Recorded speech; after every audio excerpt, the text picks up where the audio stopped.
Hi, everybody, and a really warm welcome to the latest episode in our Geostrategy in Action series. I'm Ollie Jones, EY-Parthenon's Global Geostrategy Leader, and I'm really pleased to be joined today by Steve Wilkinson, who is EY's Industrials and Energy Leader globally. So today we want to combine two topics that we often talk about in isolation, but are in fact coming together in a really interesting and really urgent way. So we often hear about sovereign AI, sovereign data, the cloud, and those kind of things, and how geopolitics is affecting decisions there. And of course, particularly over the last few months, but in fact over the last few years too, we've been talking a lot about energy markets, energy resilience, energy insecurity, and those kind of things. What we want to do today is to put those two together and actually understand how geopolitics and those two markets are interplaying and creating really quite an urgent situation for governments, for utilities, and indeed those responsible for setting up and investing in things like data centers, et cetera, et cetera. So we're going to kind of combine those two topics today. So Steve, welcome to the series. It's great to have you on board. And Steve, if I can maybe just scene set really quickly. So on the one hand, people will understand that AI is driving demand for electricity. And on the other hand, the people will have read it also, potentially there's benefits in terms of efficiency, grid stability, and those kind of things. So just level set with us. What are the big trends in both those two aspects? Well, firstly, Ollie, thanks for having me on. Really, really topical debate. In terms of, is AI driving energy demand? Undoubtedly. The headline is, though, it's actually only modest. The really interesting thing is, why does it feel much more intense than that? And it's because it's very local. So a lot of that build so far has been in the US. That build has largely been in 4 or 5 clusters, so it feels very local. And then the kind of second concentration factor is they're really growing in size. So if you look at an average data center 5-10 years ago, they were roughly the same size as a small town in terms of their energy demand. We're now seeing data centers of 500 megawatts, that's a sort of reasonable mid-sized city.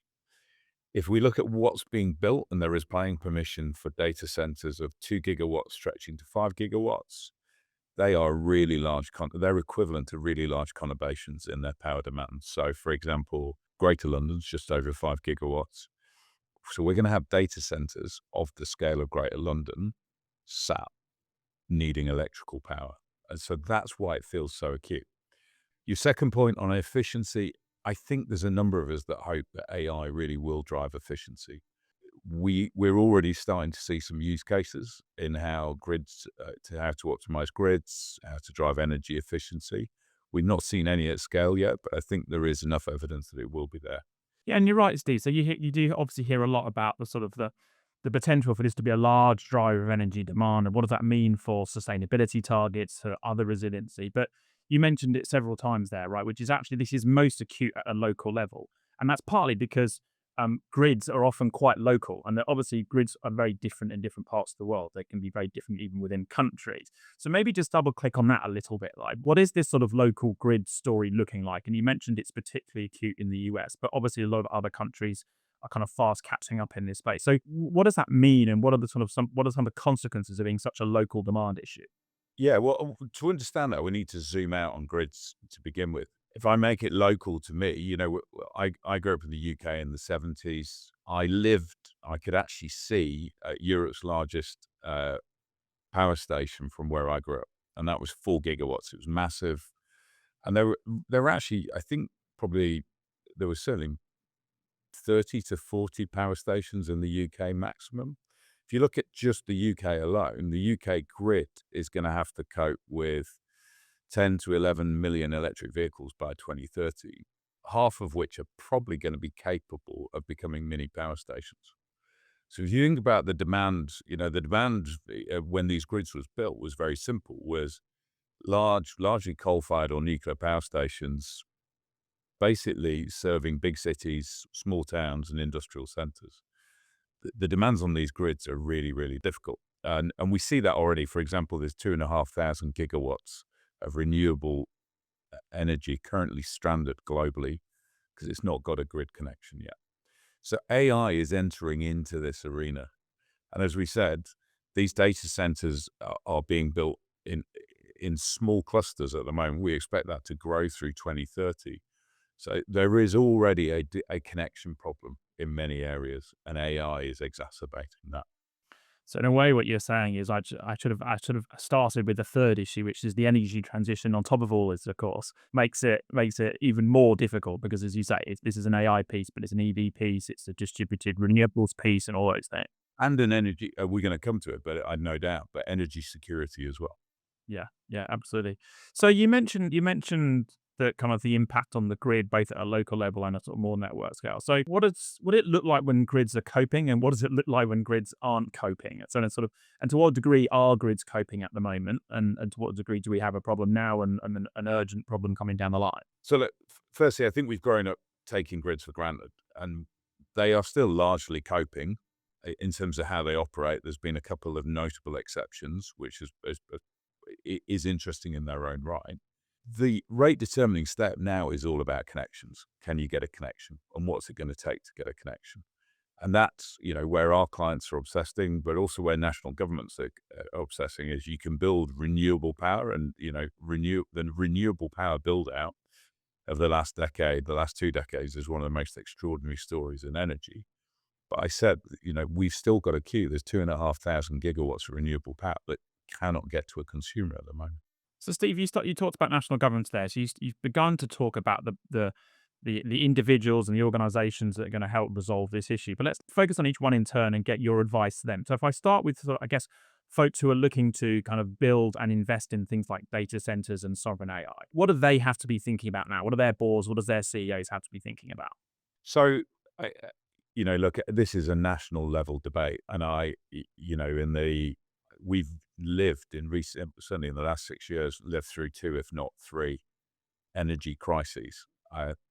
They've all been about molecules. So the COVID recovery, there was a challenge in terms of the global energy network restarting.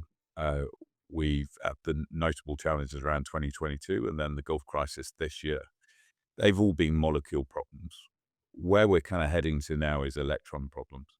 So again, a number of forces, geopolitical forces interacting. So firstly, the response to these 3 energy crises by most governments is to electrify. If you electrify, you have more optionality and you have less dependency on hydrocarbon molecules. That is putting strain into supply chains in terms of everybody wants a substation, everybody wants copper. That's interesting, right? I love that sort of phrasing of kind of, there's a book in there somewhere, isn't there, from sort of molecules to electrons or something. But, and I guess if you're one of the things you're saying is that if you're investing in this space, is particularly if you're looking at different geographies, that the geography really matters, and it really matters not just at a national level, but it matters at a sort of subnational level and a very local level too, where that's relevant from a grid perspective, as well as mattering internationally from a geopolitical perspective, right? So I think a potential investor has to think about all these geographical layers and understand the system and all these different layers. You mentioned governments earlier, and obviously governments are hugely important in this space. So what are the kind of things that governments need to be sort of thinking about in this space? What's your advice for government folk here? So I think there's 2 pieces. So one is security. So, we've seen already, withholding of access to certain models has definitely heightened interest in governments outside the US in how do they build their own proprietary sovereign AI. That goes back to your last question around, what do I need to do to attract investors to build data centers in my country? And it's 3 things. It's permitting. So can I actually get this thing built? Energy competitiveness. So is the price I'm going to pay look reasonable over the lifetime of this data center? But I come back to the big thing at the moment is connection. So do I believe I can get a connection? These data centers are incredibly capitally expensive to build. There'll be 10 times the capital density of, say, a steel forge. You don't want them sat idle. So what you need is you need to know that the day the data center is ready, you can get power in there and it can be productive.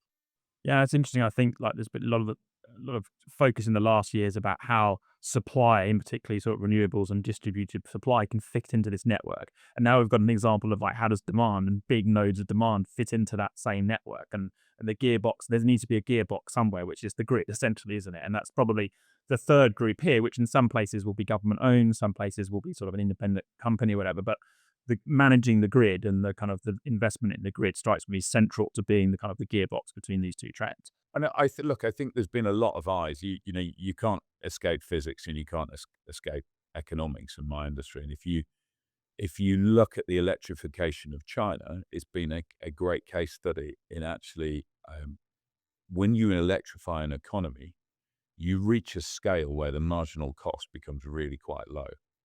But you need quite a lot of scale for that to be true. So efficiency actually comes from growing the electrification stack. You've seen China in the last 5 years really start to hit this energy efficiency. So I think many governments now see the future is electrification. That's the strategy. Actually landing this is super local, and it becomes a really difficult supply chain issue as well.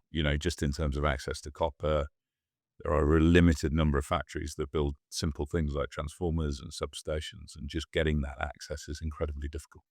Steve, thank you. We probably ought to wrap it up there, but I think that's a really interesting take on a number of different kind of geopolitical and kind of industrials and energy market issues. As I said just now, I love the sort of molecules to electron piece that's important.